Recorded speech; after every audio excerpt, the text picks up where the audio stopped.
بسم الله الرحمن الرحيم. تبارك الذي جعل في السماء بروجا وجعل فيها سراجا وقمرا منيرا، وهو الذي جعل الليل والنهار خلفة لمن أراد أن يذكر أو أراد شكورا. وعباد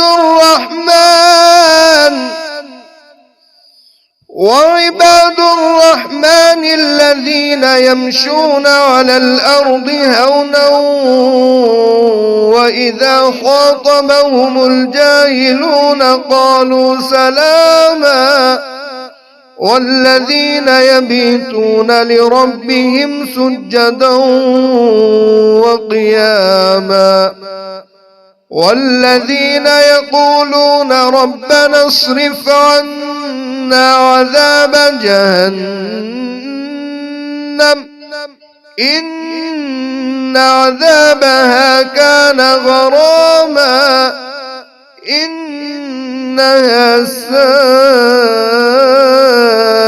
مستقرا ومقاما. والذين إذا أنفقوا لم يسرفوا ولم يقتروا وكان بين ذلك قواما. والذين لا يدعون مع الله إلها آخر ولا يقتلون النفس التي حرم الله إلا بالحق ولا يزنون، ومن يفعل ذلك يلقى أثاما يضاعف له العذاب يوم القيامة ويخلد فيه مهانا إلا من تاب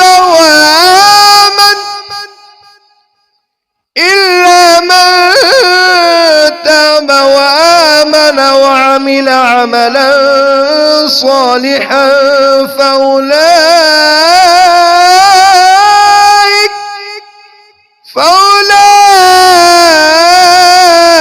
فأولئك يبدل الله سيئاتهم حسنات وكان الله غفورا رحيما. ومن تاب وآمن وعمل صالحا فإنه يتوب إلى الله متابا. والذين لا يشهدون